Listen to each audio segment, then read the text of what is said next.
Bonjour à toutes et à tous, bienvenue dans cette nouvelle vidéo. Aujourd'hui, première vidéo que j'enregistre en 2021. J'en profite pour vous souhaiter une bonne année, même si je sais qu'elle n'a pas forcément commencé sous les meilleurs auspices. Je me rends compte que je n'avais jamais fait ce genre de vidéo en 10 années sur YouTube, les fameuses vidéos perspectives sur qu'est-ce qui va se passer dans l'année. J'avais quand même envie de marquer le coup de cette nouvelle année en vous proposant mes perspectives, mon regard sur qu'est-ce qui va se passer au niveau cinéma, au niveau série télé, mais aussi au niveau jeux vidéo. Voilà, faire un petit peu le mix de tous les objets culturels qui nous intéressent sur cette chaîne. Et puis évidemment, j'ai fait un choix drastique puisque j'avais une liste d'une centaine de films, de séries, de jeux vidéo. Donc j'ai condensé ça autour d'une trentaine, d'une quarantaine, ce qui est déjà beaucoup, donc on va commencer tout de suite. Avant d'oublier, je fais un disclaimer tout de suite pour vous dire que les films, les séries et les jeux vidéo dont je vais vous parler sont sujets probablement à être décalés dans le temps en termes de date de sortie. Du coup, je vais même pas me donner la peine de vous les donner dans cette vidéo, puisque voilà, ça risque d'être périmé très très vite. Il est probable que la plupart des sorties cinéma que je vais vous annoncer soient décalées, et voire même soient décalées à 2022. Donc voilà. Maintenant que tout ça c'est dit, commençons par le cinéma. Les films, c'est ce qu'il y a le plus dans ma liste, donc on va commencer ça et on va faire assez vite, parce que j'espère que cette vidéo fera pas 1 heure, pour pas trop vous ennuyer quand même. Donc commençons par les films qui m'intéressent cette année. Et le premier film, c'est normalement dans le calendrier celui qui devrait sortir le plus vite, c'est Sound of Metal. Alors, Sound of Metal, c'est un film indépendant, qui est porté par Riz Ahmed, que vous connaissez puisque vous l'avez vu dans Star Wars Rogue One notamment, mais aussi dans The Night of, je crois. Je me suis pas sûr, puisque j'ai pas vu la série. Mais bref, vous l'avez vu dans Star Wars Rogue One, c'est le personnage principal de ce film, Sound of Metal. Il campe un batteur dans un groupe de métal, comme le nom du film l'indique, et c'est un batteur qui va petit à petit être amené à perdre l'audition. Et évidemment, ça va être très très compliqué pour lui d'essayer de comprendre cette situation, d'essayer de s'adapter, parce que forcément quand on est musicien et qu'on perd l'audition, c'est évidemment un drame. Donc le film suit ce personnage-là et ça a l'air passionnant, donc j'ai très hâte de voir ce que ça va donner. Deuxième film dans cette liste, et c'est début d'année c'est souvent film plus ou moins à Oscar, alors même si les Oscars ont été décalés cette année, souvent c'est des films un peu dramatiques. Et donc voilà, ça suit cette mouvance. Nomadland, qui est un film de Chloé Zhao qu'on retrouvera cette année normalement avec The Eternals, qui n'a rien à voir, un blockbuster Marvel, mais voilà, Nomadland, c'est un film de Chloé Zhao qui est porté par Frances McDormand, qui avait déjà été nommée et qui a eu pas mal de prix pour Three Billboards il y a 2 ans, je crois, donc les panneaux de la vengeance, et qui revient dans un drame où elle incarne un personnage qui a tout perdu pendant la Grande Dépression. C'est une sexagénaire qui décide, du coup, vu qu'elle n'a plus rien, elle part sur les routes des États-Unis et du coup va explorer un petit peu les États-Unis, mais aussi sa psyché. Donc voilà, ça risque d'être également assez intéressant et puis porté par une actrice incroyable, donc ça risque d'être assez cool. Voilà. Je sais en tout cas que pour l'instant le film commence à émerger en tant que favori des Oscars, donc à suivre. Rien à voir, film français de Laurent Tirard, un film qui s'appelle Le Discours, porté par Benjamin Laverne notamment et Kian Kojandi. Benjamin Laverne qui est un personnage un peu paumé dans sa vie, sa compagne vient juste de le quitter, vient juste de lui annoncer qu'elle veut faire une pause, et du coup il essaie de reprendre contact avec elle, mais visiblement elle pas trop, et il est un peu coincé dans un dîner avec sa famille, où son beau-frère qui va se marier avec sa sœur, qui est Kian Kojandi du coup, pas sa sœur mais son beau-frère, lui demande de faire un discours à leur mariage. Et bon, évidemment c'est un personnage assez introverti qui a une vie mentale assez intéressante, et on va être amené à découvrir un petit peu toute cette facette-là du côté mais j'ai absolument pas envie de faire un discours, j'ai absolument pas envie d'être à ce mariage, mais du coup voilà, on va découvrir un petit peu tout ça. Ça a l'air d'être assez drôle, en tout cas la bande-annonce vend très bien le film, et donc j'ai très hâte de voir ça. Évidemment, dans ces perspectives 2021, vous allez avoir beaucoup de blockbusters, puisque c'est un petit peu ma sensibilité, et le premier qui m'intéresse vraiment en 2021, c'est Mourir peut attendre. Alors Mourir peut attendre, qu'on attend depuis le mois d'avril 2020, qui a été décalé, qui devrait arriver si tout va bien, encore une fois si tout va bien, fin mars 2021. C'est le dernier James Bond avec Daniel Craig, donc je suis très curieux. Il se trouve que on m'a tellement déchauffé de regarder Spectre que je l'ai toujours pas maté, donc ce que je vais faire c'est que je vais tout remater le cycle Daniel Craig juste avant la sortie de Mourir peut attendre. Je suis très curieux de voir ce qu'ils vont faire pour cette dernière aventure du Bond de Craig. Est-ce qu'ils vont, à l'intérieur de la diégèse du film, essayer de nous faire comprendre qu'il va y avoir un nouveau 007 ou une nouvelle 007. On sait en tout cas qu'il y a un nouvel agent 00 dans cet épisode. Je suis très curieux de voir la dynamique entre ces deux personnages-là. Donc vraiment, c'est un film qui m'intéresse. J'espère qu'ils vont pas se louper, parce que voilà, un dernier épisode de James Bond, c'est toujours bien de faire en sorte que ça parte en fanfare. Et puis évidemment, ce qui va rythmer un petit peu l'année et les mois à venir, c'est qui est-ce qui va le remplacer, quoi. Donc grosse question en suspens. Je ne sais pas ce que vous en pensez, est-ce que vous attendez ce film, qui pourrait remplacer selon vous Daniel Craig en James Bond? Je suis très curieux d'avoir vos retours là-dessus. Autre blockbuster, c'est un film d'animation, le nouveau film d'animation des studios d'animation Disney. Il s'agit de Raya et le dernier dragon. Alors c'est un peu compliqué, mais on comprend que dans le royaume qui est plus ou moins d'inspiration chinoise, on vivait à une époque en harmonie avec les dragons, et que depuis, les dragons ont disparu, et évidemment le royaume ne vit plus en harmonie. L'objectif de Raya, qui est le personnage principal de ce film, va être de trouver le dernier dragon et de récupérer, de restaurer l'harmonie dans son royaume. Donc évidemment, comme d'habitude, c'est magnifique, l'univers m'intéresse pas mal, donc je suis très curieux de voir ce que ça va donner. Alors est-ce que ça sortira en salle, ou est-ce que ça sortira sur Disney+, ou est-ce que ça sortira sur les deux plateformes? On ne sait pas, mais en tout cas c'est un film qu'il faudra surveiller, en tout cas que moi je vais surveiller cette année. Il y a 2 ou 3 ans, John Krasinski, que vous connaissez évidemment pour The Office, pour le rôle de Jim, faisait son premier essai à la réalisation avec Sans un bruit, et pour un premier essai c'était un coup de maître, film à frissons, film d'horreur, post-apocalyptique, où l'on suit une famille qui est entourée qui essaie de vivre entouré d'extraterrestres qui sont sensibles au moindre bruit, et évidemment, bon voilà, on va suivre un petit peu ce côté, le petit côté survival de ce film était très très réussi, mais ce qui était particulièrement bien réussi, c'est qu'on y croyait à fond aux liens familiaux entre ces différents personnages. Donc il y avait John Krasinski qui jouait face à sa femme dans la vraie vie, Emily Blunt, mais aussi 2 enfants, me semble-t-il, dont une est sourde, et sourde également dans la vraie vie, donc particulièrement intéressant d'avoir joué la carte à fond. Donc Sans un bruit 2 sort, c'est toujours réalisé par John Krasinski, c'est toujours porté par Emily Blunt, et cette fois, donc suite aux événements de l'épisode 1, la famille va essayer de partir à l'aventure, essayer de trouver de l'aide. Le problème, c'est qu'évidemment, quand autour de vous, vous avez des monstres qui sont sensibles au moindre bruit, et que vous avez une fille qui n'entend pas, va se poser des questions un peu compliquées. Est-ce qu'il y a des survivants? Visiblement oui, puisqu'on a vu la bande-annonce. Et est-ce qu'ils sont tous ou pas accueillants? Voilà, l'avenir nous le dira. En tout cas, c'est un film que j'attends beaucoup. J'ai très hâte de voir ce que ça va donner. J'ai peur que ça soit l'épisode de trop.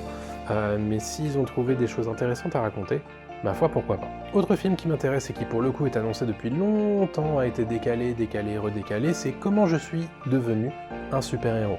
Un film de Douglas Attal, c'est un film français, produit par Warner Bros, et qui se propose de suivre une société française dans laquelle les super-héros existent, et sont même tellement présents dans la société que ça en est devenu banal. Alors évidemment, tout le monde n'a pas de super pouvoir, mais c'est quelque chose de banal comme trait dans la société.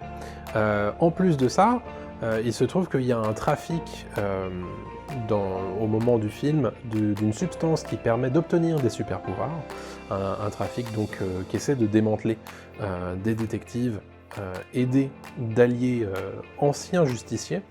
Et voilà, donc ça risque d'être assez intéressant. Moi, quand je vois la bande-annonce et quand j'entends les retours d'amis à moi qui ont eu l'occasion de le voir en présentation lors d'une Comic-Con reculée, donc c'était pas en 2020, c'était probablement en 2019, parce que le film devait sortir à peu près dans ces eaux-là.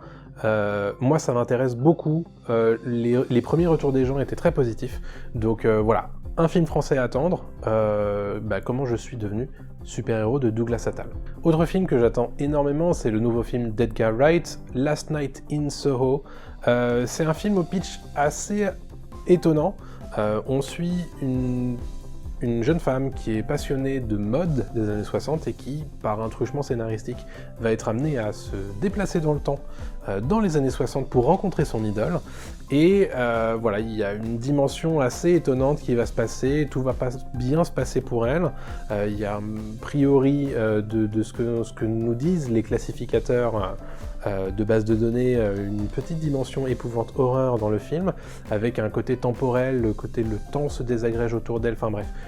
On n'en sait pas grand chose, on n'a pas encore vu la bande-annonce du film, donc moi, de toute façon, tout projet porté par Edgar Wright, ça m'intéresse énormément, donc je serai probablement un des premiers à me lancer dans les salles obscures, comme beaucoup, parce que voilà, c'est un nouveau projet d'Edgar Wright, il faut aller le voir, c'est sûr. Alors, bon, on a beaucoup parlé des Marvel Studios, des films du MCU, du Marvel Cinematic Universe. Évidemment, il y a eu une année blanche, entre guillemets, en termes de MCU en 2020. Vous vous doutez bien qu'on va en recevoir des tartines en 2021, et un des premiers, au cinéma en tout cas, qui est prévu, c'est Black Widow. Black Widow qui est du coup la dernière aventure de Scarlett Johansson en tant que veuve noire du MCU, parce qu'après elle raccroche, a priori. Et cette aventure-là est sous forme de prologue. Visiblement, c'est un prologue qui se situe avant la première fois qu'on la voit dans le MCU, donc la première fois qu'on la voit, c'est dans Iron Man 2. Donc, ces premières aventures, c'est les personnages autour desquels elle gravitait à l'époque. Donc, on va avoir notamment David Harbour, que vous connaissez puisqu'il joue dans Stranger Things. On aura également Rachel Weisz, mais aussi Florence Pugh, donc deux personnages qui sont très liés a priori à son personnage-là. Donc à voir évidemment si ça sort au cinéma, mais curieux de voir comment ils vont gérer du coup ce côté fin de Black Widow dans le MCU, mais aussi potentiellement nouveau départ, puisqu'on se doute bien que le personnage ne va pas disparaître de l'univers. Voilà, en tout cas, moi, ça m'intéresse. Bon, comme souvent avec les films du MCU, je regarde ça avec une certaine distance. Je me dis, bon, qu'est-ce qu'ils vont nous proposer? Puis, vu que je les ai tous vus, c'est un peu le côté, entre guillemets, obligatoire. Donc, voilà, je vous le mets dans mes attentes. C'est pas non plus le film que j'attends le plus cette année, loin de là. Dans cette vidéo perspective, je vais pas beaucoup parler de films d'animation, mais il y a deux films qui ont retenu mon attention. C'est Raya et le Dernier Dragon que je vous ai déjà cité, mais aussi Luca, qui est le nouveau film des studios d'animation Pixar. Donc l'année dernière, en 2019, j'ai oublié 2020. En 2020, on a eu deux moutures de films d'animation Pixar. On a eu En Avant et Soul. Alors même Soul est largement meilleur que En Avant, mais En Avant était tout à fait correct. Donc cette année, en 2021, on va avoir un film qui s'appelle Luca. Luca qui est un film qui nous propose de suivre l'été merveilleux d'un jeune homme en Italie, donc avec tous les côtés tarte à la crème que ça implique. Il va vivre un été merveilleux. Pourquoi? Parce qu'il va être amené à devenir ami avec un personnage qui est un monstre marin et qui va probablement être amené à lui faire découvrir son monde aquatique. Donc voilà, je suis très curieux de voir ce qu'ils vont faire. Comme souvent, on en sait peu, on a juste le pitch pour le moment. Mais à voir ce que ça va donner. Moi je suis toujours très curieux de voir ce que Pixar nous propose, particulièrement quand ce sont des films originaux, donc pas des suites. Donc à voir en tout cas. Luca, c'est censé être pour l'été 2021, à voir si ça sortira. Autre film qu'on attendait pour l'été 2020, on l'aura finalement a priori cet été 2021, c'est Top Gun Maverick, la suite inattendue de Top Gun, quasi 20 ans plus tard. pas 20 ans, mais attends. Ça fait 40 ans, Top Gun? Ou 35? C'est sorti milieu des années 80. Donc à peu près ouais, 35-40 ans après. Donc Tom Cruise reprend le rôle de Maverick. Alors cette fois, il est en rôle de mentor. Hein, il est toujours pilote de chasse puisqu'il refuse de devenir gradé pour pouvoir continuer à piloter. Et cette fois, il est instructeur. Il est mentor d'une génération de pilotes qui évidemment va avoir des relations intéressantes avec lui. Ce qui est intéressant bien sûr, c'est que Tom Cruise a essayé de faire le plus de choses possible lui-même et dans la caméra, c'est-à-dire en évitant les effets spéciaux comme il aime bien le faire avec notamment les Missions Impossibles, etc. Donc ça risque d'être assez incroyable à voir. Top Gun, même s'il a vieilli, était assez impressionnant de ce point de vue-là, donc je suis très curieux de voir ce qu'on est capable de faire en 2021 avec des avions de chasse, quoi. Alors je le mets parce que c'est plutôt pour le réalisateur, mais The Suicide Squad, bon, ça risque d'être intéressant. Le précédent film était franchement pas réussi. Là, cette fois, c'est James Gunn qui s'en occupe. Donc James Gunn, vous le connaissez particulièrement pour le diptyque Gardien de la Galaxie. Il s'occupera également du 3e plus tard. Mais c'est aussi super, James Gunn. Donc c'est, on va dire, un personnage intéressant d'un point de vue réalisation, d'un point de vue écriture également. Donc Suicide Squad, a priori, c'est vraiment un projet qu'il a essayé de porter chez Warner au moment où Disney l'a viré avant de le réintégrer, machin. Du coup, je suis curieux de voir ce qu'il a envie de faire. Maintenant, j'ai de gros doutes, parce que bon, la licence est compliquée, mais aussi parce que il a décidé de bourrer son film ras la gueule de personnages.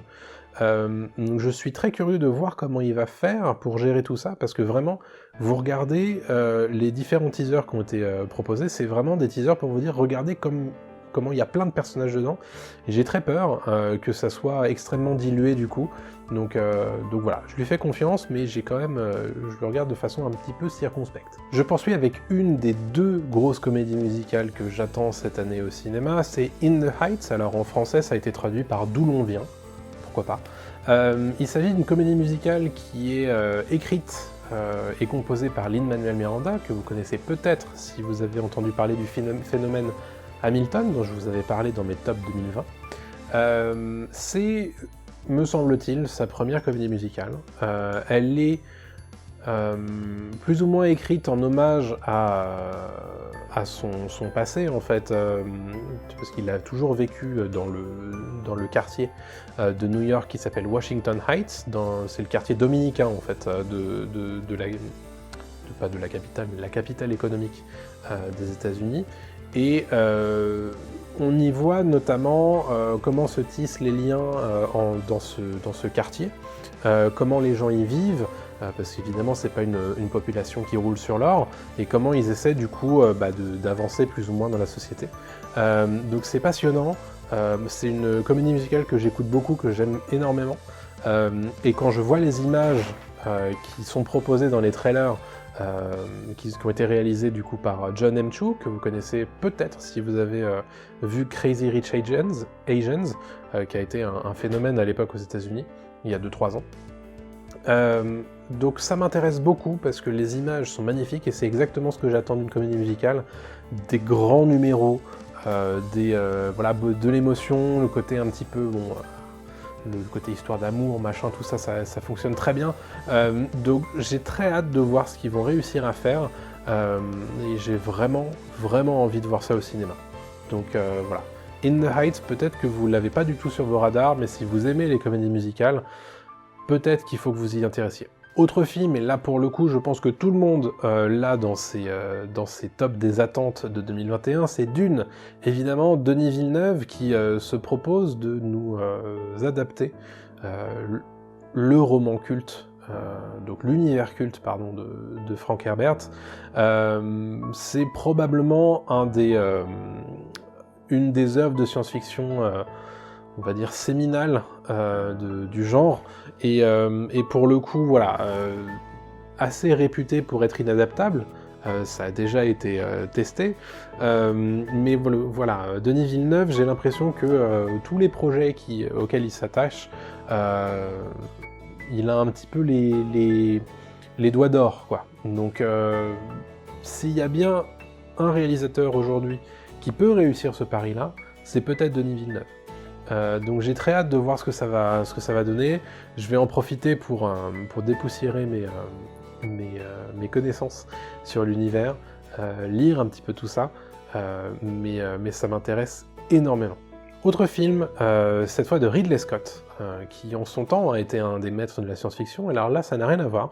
C'est un film qui s'appelle The Last Duel, qui est un film qui se déroule en 1386 et qui se propose d'opposer Matt Damon à Ben Affleck. Alors Matt Damon et Ben Affleck, vous savez qu'ils ont commencé plus ou moins leur carrière au même moment, puisqu'ils ont écrit Will Hunting, et ils jouent tous les deux dedans, et ça a été leur vraie révélation auprès du grand public, et donc voilà, ils poursuivent évidemment leur amitié, et cette fois on va les voir l'un face à l'autre au cinéma dans un film de Ridley Scott, The Last Duel. Donc qu'est-ce qu'on entend par là? Il se trouve qu'on suit le personnage d'un chevalier normand qui revient chez lui, et en revenant chez lui, sa femme lui annonce que son meilleur ami l'a violée. Et le tribunal décide que la sentence sera menée à l'occasion d'un duel.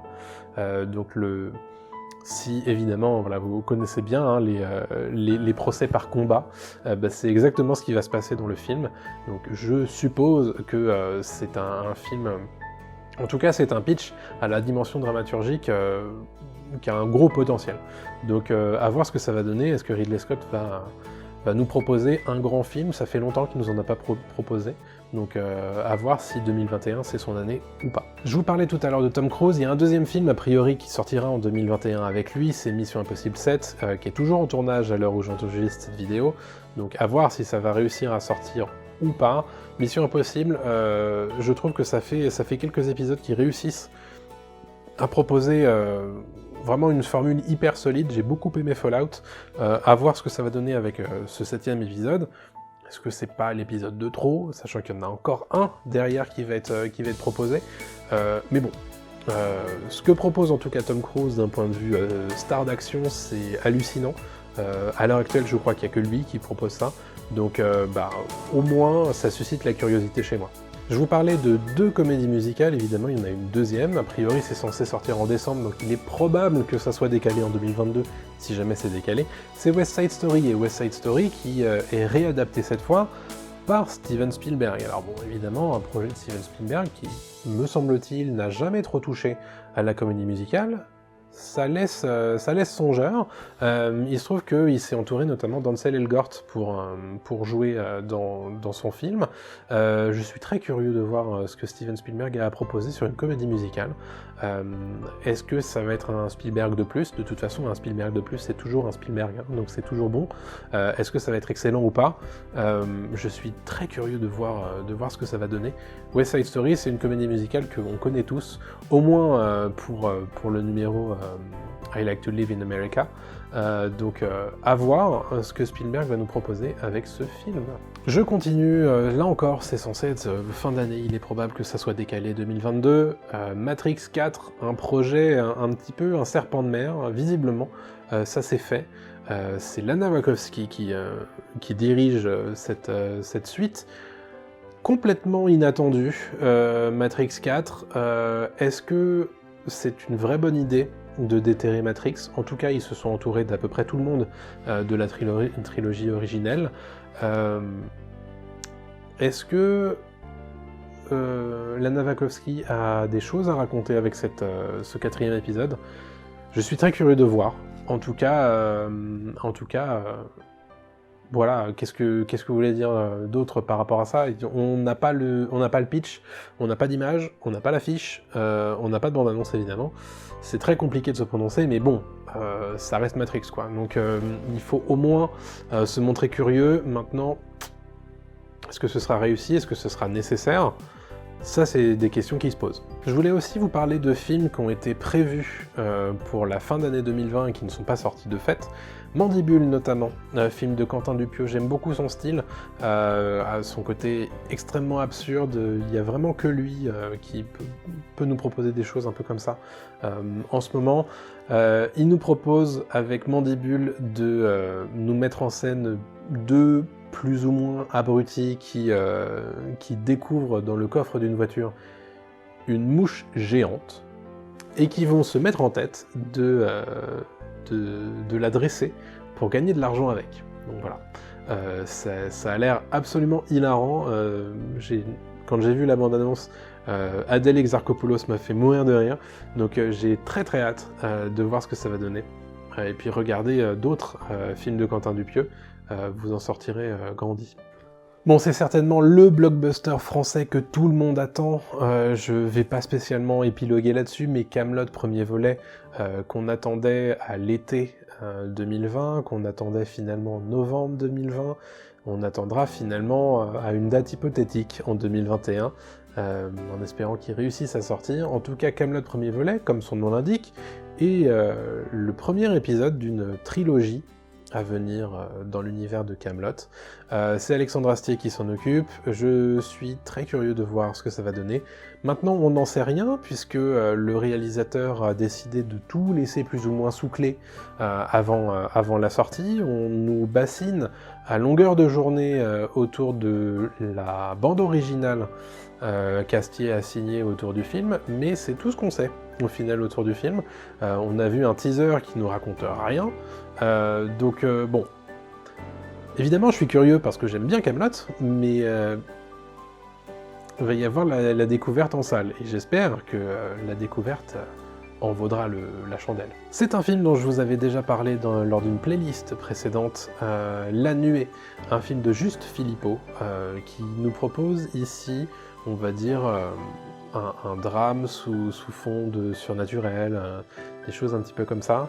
On suit un personnage qui se lance dans l'élevage de sauterelles comestibles, donc qui croit dur comme fer qu'on va devoir passer par là pour réinventer notre façon de nous nourrir, et qui petit à petit va ressentir un lien de plus en plus obsessionnel avec ces bestioles. Et donc bon, je vous en révèle pas plus, mais il y a une dimension fantastique qui va se greffer là-dessus. Donc moi c'est un film que j'attends de voir depuis longtemps. J'aurais aimé pouvoir le voir lors de sa sortie hypothétique, c'était en novembre, donc les salles étaient fermées. Mais voilà, à voir dès, à mon avis, que les salles rouvriront, ça m'intéresse énormément. Autre film porté par un Français, réalisé par Alexandre Aja, j'aime beaucoup son cinéma en général. Donc Alexandre Aja qui nous propose sur Netflix cette année un film qui s'appelle O2, un film qui, me semble-t-il, est porté par Mélanie Laurent, qui est un film de science-fiction. Elle incarne un personnage qui se réveille d'une chambre cryogénique et qui va devoir faire face à des problématiques, puisqu'elle va très vite manquer d'oxygène, donc il faut qu'elle s'en sorte. Donc il y a un côté survival, science-fiction là-dedans qui m'intéresse beaucoup, avec le sens de la tension que peut amener Alexandre Aja. C'est un film, à mon avis, qui peut être très intéressant cette année sur Netflix. Alors ça, c'est un film que j'attendais de voir depuis longtemps, puisque il est sorti en 2020 sur Hulu aux États-Unis. C'est un film qui s'appelle Palm Springs. C'est une comédie romantique. Une fois n'est pas coutume, je vous parle d'une comédie romantique, puisque de temps en temps, j'aime bien en regarder, et celle-là, en plus, a un twist intéressant. Alors déjà, elle est portée par Andy Samberg et Christine Milioti. Andy Samberg et Christine Milioti qui vont être amenés à créer une relation l'un avec l'autre, mais le twist, c'est qu'ils vont très vite être piégés dans une boucle temporelle au sein d'un mariage à Palm Springs. Donc Andy Samberg, lui, est piégé depuis très longtemps, et Christine Milioti le rejoint contre son gré, et donc évidemment ça va proposer des scènes assez drôles. Moi j'ai très envie de voir ce film. Je sais pas du tout où est-ce qu'il sortira, s'il sortira un jour en France en légal, mais voilà, j'attends cette sortie-là avec impatience pour pouvoir le voir. Donc j'espère que ce sera en 2021 et sur un catalogue peut-être auquel je suis abonné. Ouh. Ça faisait beaucoup de sorties cinéma, alors évidemment il est probable que voilà, ça soit décalé, peut-être vers 2022, peut-être pas, mais voilà, ça faisait beaucoup de choses, sachant que j'en avais une soixantaine déjà de films que j'avais sélectionnés, donc je vous ai vraiment fait la sélection de films qui m'intéressent vraiment. Sinon voilà, il y en aurait eu certainement beaucoup plus et ça aurait fait durer cette vidéo beaucoup trop longtemps. Donc on va passer tout de suite aux séries qui m'intéressent en 2021. Alors j'en ai sélectionné très peu parce que en général je me laisse surprendre par ce qui sort en termes de séries. Déjà j'en regarde beaucoup moins que des films, mais écoutez, on va bien voir ce que cette année série va nous proposer. Alors qu'un chat vient nous dire bonjour. Donc c'est Natsu, que vous avez peut-être encore jamais vu sur la chaîne YouTube. Donc Natsu qui est un petit félin qu'on a recueilli cet été. Voilà, donc commençons avec cette série, cette sélection série, je suis désolé, il me déconcentre, avec Sex Education, la saison 3, j'aime beaucoup Sex Education, c'est une série que j'apprécie, parce qu'elle a un côté assez doux, un côté assez léger, tout en explorant des personnages qui m'intéressent. Donc vraiment voilà, c'est une série, c'est une saison 3 que j'attends beaucoup. En général ça sort plus ou moins en début d'année chaque année. Donc voilà, je suis curieux de voir ce que vont advenir des personnages de Asa Butterfield et de Emma Mackey notamment. Donc voilà, Sex Education, je suppose que beaucoup d'entre vous regardez, donc je vais pas vous faire le pitch, mais vraiment dans le genre exploration de l'adolescence, c'est une série que j'aime beaucoup. On a un petit peu parlé de Marvel Cinematic Universe, je voulais sélectionner d'autres projets du MCU. Alors, à l'heure où j'enregistre cette vidéo, WandaVision n'est pas encore sorti, mais je vais l'écarter puisque c'est vraiment trop début d'année pour vraiment avoir nécessité à en faire une perspective. Je voulais parler de Loki. Loki qui est probablement la série Marvel qui m'intéresse le plus cette année. Loki qui voit le retour de Tom Hiddleston dans le personnage. Donc après, disons que le personnage échappe à son sort dans Avengers Endgame par un truchement scénaristique qui lui permet, via le Tesseract, de s'échapper. Et cette série Disney+, qui a priori est déjà renouvelée pour une saison 2, va lui permettre d'explorer différentes époques. Donc ça risque d'être assez intéressant, c'est un personnage que les gens aiment beaucoup, et moi également. Et je trouve que Tom Hiddleston le joue très bien, le côté un petit peu... il a un côté très arrogant, mais aussi capable de sortir des petites punchlines intéressantes. Donc vraiment, je suis très curieux de voir ce que ça va donner. C'est censé sortir au mois de mai 2021 sur Disney+, donc à voir ce que ça donne, tout simplement. Moi, en tout cas, ça m'intéresse. Parlons encore une fois, et ce sera la dernière fois pour cette sélection série de Disney+, The Mandalorian saison 3. On a vu la saison 2 qui était évidemment... qui a beaucoup plu, notamment avec le retour du personnage d'Ahsoka. Alors moi c'est un personnage que j'apprécie puisque je l'ai suivi dans les séries d'animation Clone Wars et dans la série d'animation Rebels. Donc je suis très content de l'avoir retrouvé. Alors il se trouve qu'il y a une série qui lui sera dédiée prochainement. Mais en tout cas, Mandalorian saison 2, j'en parlerai probablement un jour dans une vidéo dédiée. C'était assez intéressant. Ça a commencé, j'étais un petit peu surpris de voir que ça n'avançait pas, ou pas quasi peu, ou presque pas. Mais bon, la saison 3 peut commencer à nous proposer peut-être autre chose, vu comment s'est terminée la saison 2.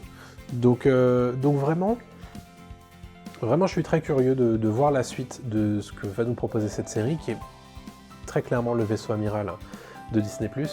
Maintenant, est-ce qu'ils vont être capables de se renouveler? Est-ce qu'ils vont être capables de nous proposer des choses intéressantes et surtout des choses à manger, quoi? Parce que honnêtement, sur quasi la moitié de la saison 2, il se passait rien.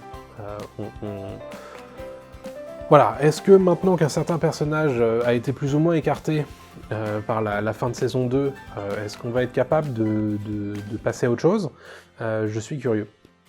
Je suis curieux de voir ce que cette saison 3 va nous proposer, en tout cas dans cette, on va dire, exploration nouvelle de ce que peut nous proposer Star Wars en dehors du cinéma. Je reste dans la science-fiction. Fondation, c'est une série qui est proposée, qui sera proposée a priori en 2021 sur Apple TV+. Fondation, donc voilà, après Dune, c'est encore un autre classique culte et réputé inadaptable qui va s'adapter cette fois en série, avec notamment Jared Harris qui joue le rôle de ce fameux mathématicien nommé Harry Seldon, qui invote un concept statistique qui va prédire l'avenir et la ruine de l'Empire galactique, on est dans le 13e ou le 15e millénaire, un truc comme ça, dans Fondation, et qui prédit que, avec la chute de l'Empire, 30 000 ans de barbarie vont survenir. Donc lui, ce qu'il préconise, c'est de créer ce qu'il appelle une fondation. Donc c'est, en gros, réunir tout le savoir humain dans une encyclopédie, et d'emmener ça sur une des planètes les plus éloignées de la Voie lactée, pour espérer, au lieu de vivre 30 000 ans de barbarie, n'en vivre que 1000. Voilà. Bon, Fondation, je vous refais pas le pitch, mais c'est une saga en plusieurs cycles d'Isaac Asimov. Voilà, si honnêtement ils réussissent leur coup avec Fondation, Apple TV+ va probablement réussir à sortir son épingle du jeu de la guerre du streaming, puisque pour l'instant, très clairement, le service n'existe pas, ou très peu, dans le regard du grand public. Donc c'est une série à enjeu pour ce catalogue-là. Autre suite que j'attends beaucoup, c'est la saison 3 d'Atlanta. Atlanta, c'est probablement une des séries que j'aime le plus ces dernières années. C'est une série qui est portée, et notamment écrite, par Donald Glover. Donald Glover, que vous connaissez aussi pour Childish Gambino, qui est son pseudonyme musical. Et c'est une série que je trouve extrêmement intéressante et intelligente, qui suit le parcours d'un personnage, donc joué par Donald Glover, qui est à Atlanta et qui vivote un petit peu et qui essaie de gagner plus d'argent pour subvenir aux besoins de sa fille et de sa compagne, et qui décide de suivre son cousin, qui est rappeur sur la scène d'Atlanta, et qui décide de devenir son manager. Donc évidemment, il y a eu une longue période où l'équipe n'a pas pu tourner puisque Donald Glover était trop occupé, et je crois qu'ils ont tourné back-to-back les saisons 3 et 4, donc ça devrait arriver très prochainement, et je suis très curieux d'avoir enfin la suite de ce qui va se passer pour ces personnages-là qui sont très attachants, et qui, si vous ne les connaissez pas, je vous conseille de les découvrir. Enfin, j'aurais pu parler d'énormément d'autres séries, mais je voulais citer celle-ci, Y, Why the Last Man, Y le dernier homme, qui est une adaptation d'une série de comics écrite par Brian K. Vaughan. Brian K. Vaughan qui, ici, nous propose une série de comics post-apocalyptique où on suit un personnage qui s'appelle Yorick et qui, du jour au lendemain, devient le dernier homme sur Terre. Et alors que lui n'est plus... Voilà, tous les porteurs du chromosome Y sont morts du jour au lendemain, lui doit essayer de comprendre ce qui se passe, mais essayer également de survivre dans un monde où les femmes, justement, essaient de bâtir un monde où l'on se passe d'hommes. Donc c'est un pitch très intéressant. Je suis très curieux de voir ce que ça va donner en série. C'est censé être produit par FX, donc je sais pas du tout où est-ce que ça va sortir. Probablement sur Hulu. Alors est-ce qu'en France on l'aura peut-être sur OCS, on verra. Mais en tout cas, c'est un projet que j'ai très hâte de découvrir. Il est tout à fait possible d'ailleurs que ça sorte pas du tout en 2021. Donc voilà, voilà qui conclut, on va dire, cette petite sélection série dans mes perspectives 2021, et c'est ce que je vous disais, moi j'aime bien me faire surprendre par des séries, donc on verra bien ce que nous proposera 2021 de surprenant, en tout cas en termes de séries. Et on va terminer ce triptyque de perspectives sur 2021 en termes de perspectives culturelles avec le jeu vidéo. Le jeu vidéo, vous le savez, c'est une part importante de ma vie et de cette chaîne YouTube. Du coup, évidemment, je vais être amené à en parler et à en streamer également sur ma chaîne Twitch. Donc voilà, je voulais vous parler un petit peu des jeux que j'attends. Alors évidemment, il y en avait toute une ribambelle, il y en avait une trentaine quasi. Du coup, je voulais vraiment raccourcir en une dizaine de jeux sélectionnés par mon simple intérêt. Donc il y a plein de blockbusters dont je ne vais pas parler. Et c'est tout à fait normal puisque c'est un top d'attente qui me ressemble à moi. Donc je vais commencer notamment par un jeu qui s'appelle Humankind. Humankind, c'est un jeu qui est développé par Amplitude, et Amplitude, c'est un peu les rois des jeux typés 4X qui vont nous proposer cette année Humankind, qui est leur premier, on va dire, leur premier essai dans le jeu à la civilisation. Donc jeu, on va dire, de stratégie sur des hexagones, etc., où l'on incarne des civilisations qu'on va essayer de développer. Et ce qui est intéressant, c'est que là où Civilisation est probablement le maître dans cette catégorie, voilà, tout jeu confondu, chaque année, il nous propose plus ou moins toujours la même chose. Et là où Humankind est intéressant, c'est qu'il va essayer de trouver des petits twists ici et là pour nous proposer des choses un petit peu différentes, et notamment le côté hybridation des cultures. Vous avez différents âges où vous allez être amené à abandonner certains traits culturels et en prendre d'autres, et ça va donner du coup des parties un peu différentes. Donc je suis très curieux de voir ce que ça va donner. Humankind, c'est censé sortir au mois d'avril, évidemment c'est un jeu PC, donc voilà, très très curieux. Autre jeu dont on n'a pas la date, c'est Blood Bowl 3. Alors c'est intéressant parce que Blood Bowl, c'est un jeu que je suis plus ou moins parce que je suis intéressé par l'univers du jeu de figurines. Alors évidemment Games Workshop, c'est impossible de l'ignorer, et Blood Bowl, c'est un jeu de plateau à la base, un jeu de figurines où l'on joue des teams qui s'opposent sur un jeu, on va dire, de football américain ultra violent.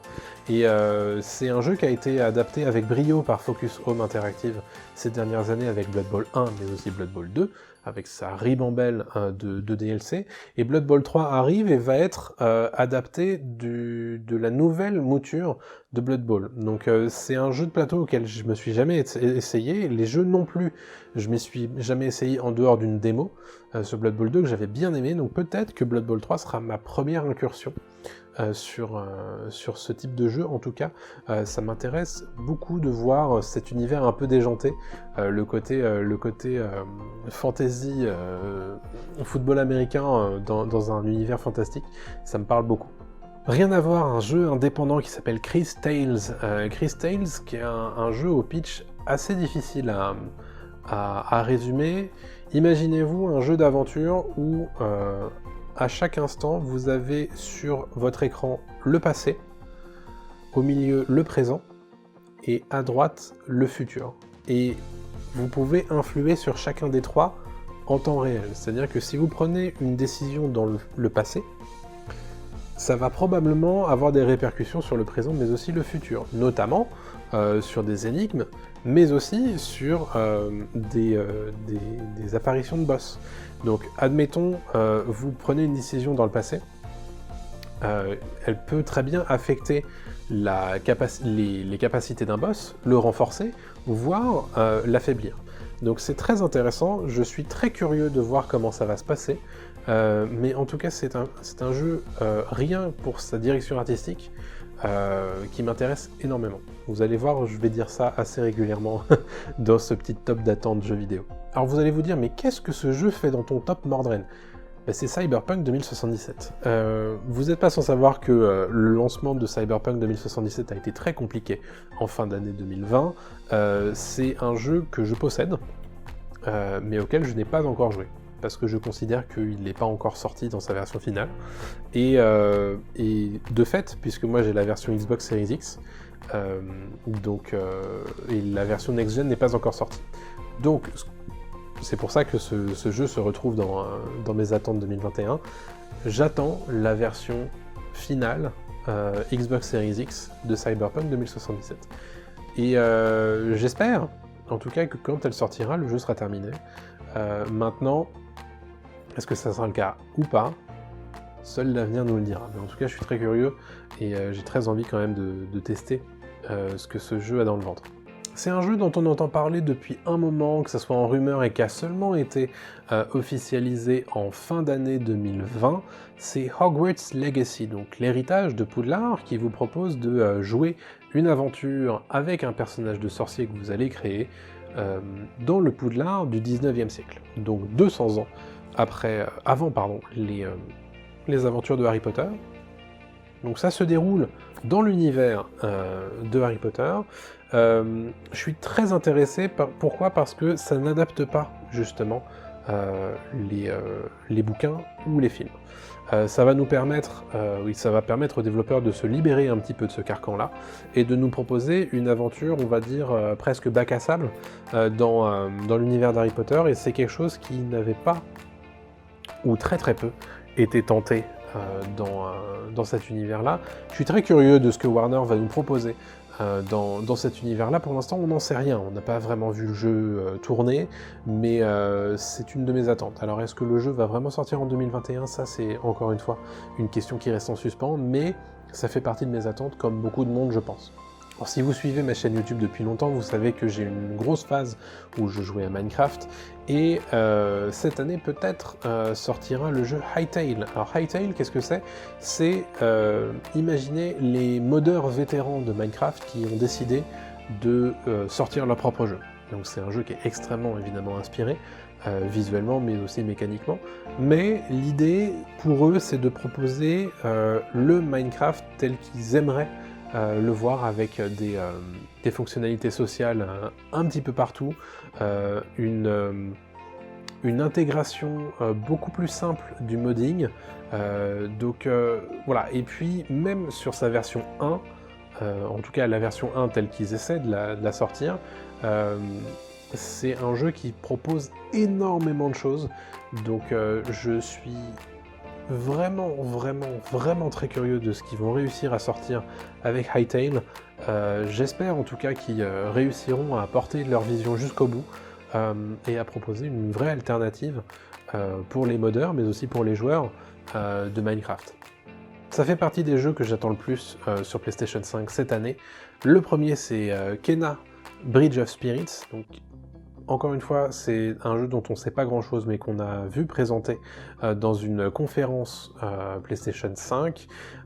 L'idée, c'est que c'est un jeu d'aventure narrative où l'on va jouer un personnage qui est, on va dire, en connexion intime avec des esprits de la forêt. Il y a un côté très Ghibli dans l'idée. Déjà, c'est somptueux d'un point de vue visuel, et vraiment, ça fait partie des jeux que j'attends le plus sur PlayStation 5. Tout comme Ratchet & Clank Rift Apart. Donc, vous le savez probablement pas, mais j'adore les jeux de plateforme, et pour le coup, ça a l'air d'être un jeu de plateforme qui prend en considération toutes les capacités de la PlayStation 5 pour nous proposer un truc qui défonce. Donc vraiment, Ratchet & Clank, j'ai très hâte de pouvoir y jouer sur PS5. Malheureusement, je ne sais pas si ça sortira en 2021, puisque lors d'une conférence récente au CES, Sony n'en a pas parlé. À voir donc. Parlons un petit peu de jeux de survie. Jeux de survie, il y en a un qui m'a particulièrement marqué ces dernières années, et non, ce n'est pas Ark, et non, je ne vais pas parler d'Ark 2, mais c'est Subnautica Below Zero. Alors, celui qui m'a particulièrement marqué ces dernières années, c'est Subnautica, et qui va avoir une suite. Cette suite qui est en développement et qui est sortie en Early Access, j'essaie de ne pas la regarder.